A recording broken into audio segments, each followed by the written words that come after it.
नमस्कार दोस्तों, मेरे चैनल भक्ति भाव टीवी में आपका स्वागत है। तो दोस्तों, आज की इस वीडियो में मैं आपको बताने वाली हूँ दुर्योधन और 5 सोने के तीर के बारे में। महाभारत की कहानी दुर्योधन और 5 सोने के तीर एक शिक्षाप्रद कहानी है। महाभारत का युद्ध धर्म और अधर्म का युद्ध था।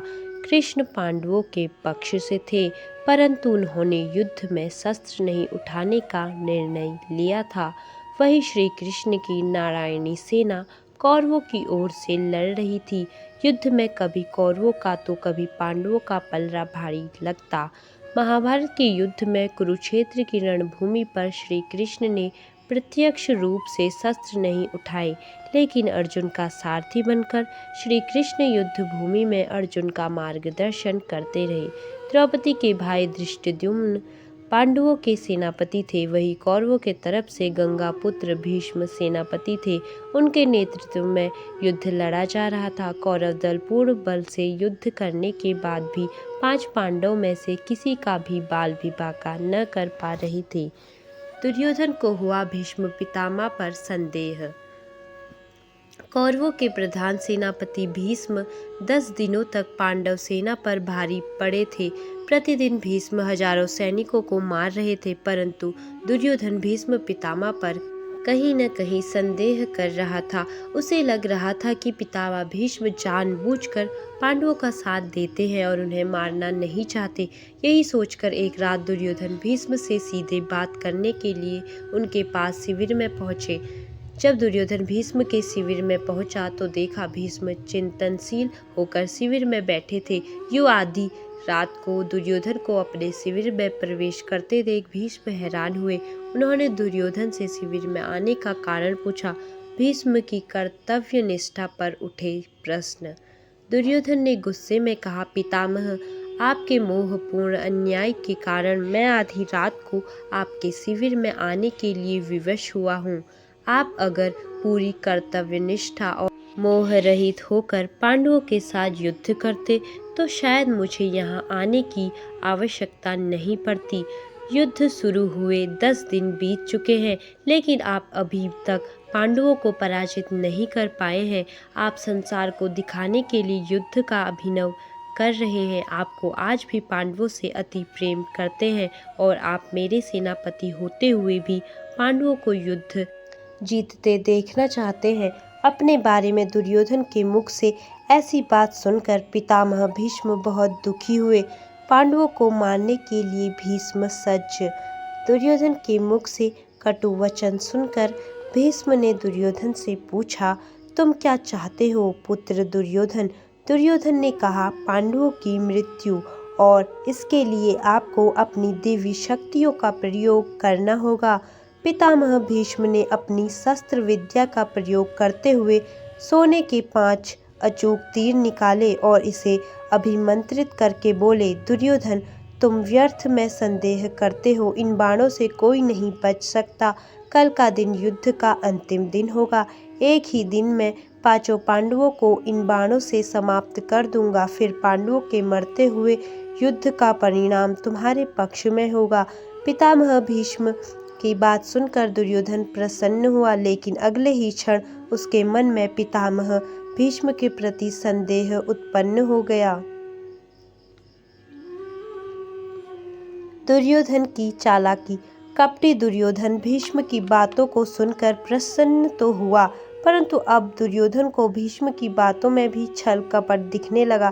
दुर्योधन ने भीष्म से कहा, पितामह, आपकी योजना बहुत अच्छी है, किंतु मुझे फिर भी संदेह हो रहा है कि आप इतनी जल्दी और आसानी से पांडवों को मारेंगे। हो सकता है आप मोहवश या प्रेमवश उन्हें न मार पाएं, अतः आप इन बाणों को मुझे दे दें। मैं युद्ध भूमि में आपको ये 5 बाण दूंगा और आपको आपके कर्तव्य की याद दिलाऊंगा। तब आप पांडवों का वध मेरे सामने कीजिएगा। दुर्योधन की बात सुनकर पितामह भीष्म ने 5 अभिमंत्रित बाण दुर्योधन को दे दिए। दुर्योधन अपनी संभावित जीत पर बहुत खुश था। वह बाण लेकर अपने शिविर में चला गया। पांडवों को जब पता चला, भीष्म के शिविर के पास पहरा दे रहे पांडवों के एक गुप्तचर ने सारी बात सुन ली। उसने महाराज युधिष्ठिर को आकर सोने के बाण के बारे में सूचना दी। तब भगवान श्री कृष्ण भी वहीं थे। युधिष्ठिर ने भगवान श्री कृष्ण से कहा, हे गोविंद, पितामह के इन तीनों के प्रतिकार हम कैसे करें? इस बात को सुनकर श्री कृष्ण युधिष्ठिर संग तुरंत ही अर्जुन के शिविर में पहुंचे और अर्जुन को पूरी घटना बताई। श्री कृष्ण ने अर्जुन से कहा कि पार्थ, तुम्हें दुर्योधन से उन 5 बाणों को मांगना होगा। श्री कृष्ण की बात सुनकर अर्जुन ने अचंभित होकर पूछा, दुर्योधन भला वो तीर मुझे क्यों देगा? तब श्री कृष्ण ने अर्जुन को स्मरण दिलाया कि एक बार अर्जुन ने दुर्योधन को यक्ष और गंधर्वों के हमले से बचाया था। अर्जुन पहुंचा दुर्योधन के पास।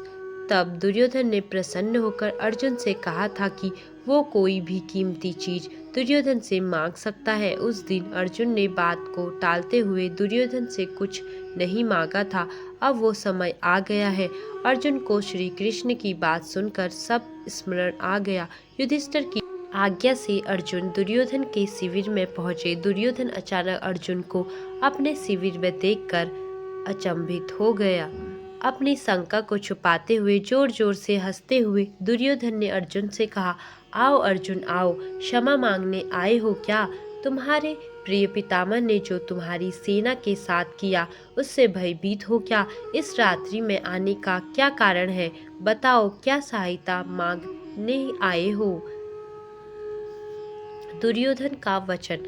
अर्जुन ने कहा, भ्राता दुर्योधन, प्राणिपाद सही समझा अपने, मैं आपसे याचना करने ही आया हूँ, परंतु मेरे मांगने से पहले ही आप उसे देने के लिए विवश हो। दुर्योधन हंसता हुआ बोला, मैं विवश हूँ? अर्जुन, याचक विवश होता है, दाता नहीं। परंतु कोई बात नहीं, अबोध अर्जुन, तुम मांगो। अर्जुन ने दुर्योधन से वह 5 बाण मांगे, लेकिन दुर्योधन ने अर्जुन को मना कर दिया। तब अर्जुन ने दुर्योधन को क्षत्रिय धर्म स्मरण कराते हुए उस घटना को बताया, कैसे अपनी प्राण रक्षा के बदले दुर्योधन ने अर्जुन को कोई भी बहुमूल्य वस्तु देने का वचन दिया था। दुर्योधन ने अर्जुन से कहा, तुम कुछ और मांग लो, मैं यह नहीं दे सकता। दुर्योधन का क्षत्रिय धर्म। तब अर्जुन ने कहा, यदि आप अपने वचन को पूरा नहीं करना चाहते तो कोई बात नहीं भ्राता, अब आपके पास कुछ बहुमूल्य है भी तो नहीं जो मांगा जाए। सामर्थ्य के अभाव में आपको पितामह के बाणों की आवश्यकता भी है। ठीक है, मैं चलता हूँ। अर्जुन के कटाक्षों से दुविधा में फंसे दुर्योधन ने कहा, रुको अर्जुन, किसके पास सामर्थ्य नहीं है? हम 100 हैं, तुम 5 हो। फिर ना चाहते हुए भी दुर्योधन ने 5 बाण अर्जुन को दे दिए। अर्जुन उन दिव्य बाणों को प्राप्त कर अपने शिविर में आ गए। इस तरह भीष्म से बाण लेने की गलती दुर्योधन पर भारी बहुत पड़ी और पांडवों की मौत टल गई। महाभारत के युद्ध के अंत में पांडवों की जीत हुई। दुर्योधन और 5 सोने के तीर की कहानी महाभारत से जुड़ी एक प्राचीन कथा है। यह घटना कौरवों और पांडवों के बीच महाभारत के युद्ध के दौरान घटित होती है, जिसमें श्री कृष्ण की रणनीति ने एक महत्वपूर्ण भूमिका निभाई थी। कथा के अनुसार एक दिन कौरवों के सेनापति भीष्म पितामह ने युद्ध में हार की आशंका जताई और कहा कि वे पांडवों को आसानी से पराजित नहीं कर सकते, क्योंकि उनके साथ श्री कृष्ण है। लेकिन उन्होंने 5 सोने के तीरों का निर्माण किया और यह प्रतिज्ञा की कि अगले दिन युद्ध में वह पांडवों को समाप्त कर देंगे। इन तीरों में अपार शक्ति थी और भीष्म ने उन्हें एक अलग स्थान पर सुरक्षित रखा। दुर्योधन ने यह सुनकर भीष्म पितामह पर अविश्वास जताया, क्योंकि वह पूर्ण में भी पांडवों को मारने में असफल रहे थे। दुर्योधन ने तीरों को अपने पास रखने का आग्रह किया ताकि कोई और उन पर कब्जा न कर सके। भीष्म ने तीरों को दुर्योधन को सौंप दिया। उसी रात श्री कृष्ण ने अर्जुन को यह बात बताई और कहा कि वे दुर्योधन से उन 5 तीरों को लेकर आए। अर्जुन ने हैरान होकर पूछा कि यह कैसे संभव होगा। श्री कृष्ण ने उसे बताया कि दुर्योधन ने एक बार अर्जुन को बचाने के लिए जीवनदान का वचन दिया था, इसीलिए वे उस वचन का उपयोग कर सकते हैं। अर्जुन ने श्री कृष्ण के कहने पर दुर्योधन के पास जाकर वचन याद दिलाया और कहा कि उसे वह 5 सोने के तीर चाहिए। दुर्योधन मजबूरी में अर्जुन को 5 सोने के तीर देने के लिए राजी हो गया, क्योंकि वह अपना वचन नहीं तोड़ सकता था। अगले दिन जब भीष्म पितामह ने दुर्योधन से उन तीरों के बारे में पूछा, तो दुर्योधन ने बताया कि अर्जुन उन्हें ले गया है। इस प्रकार श्री कृष्ण की चतुराई से पांडव एक बड़ी विपत्ति से बच गए और यह कहानी महाभारत के युद्ध की रणनीतियों और पात्रों के बीच की समझदारी को दर्शाती है। तो दोस्तों, कैसी लगी आपको यह जानकारी, कमेंट करके ज़रूर बताएं। और ऐसी ही बहुत सारी कहानियों, कथाओं और जानकारियों को सुनने के लिए मेरे चैनल को सब्सक्राइब करें। धन्यवाद।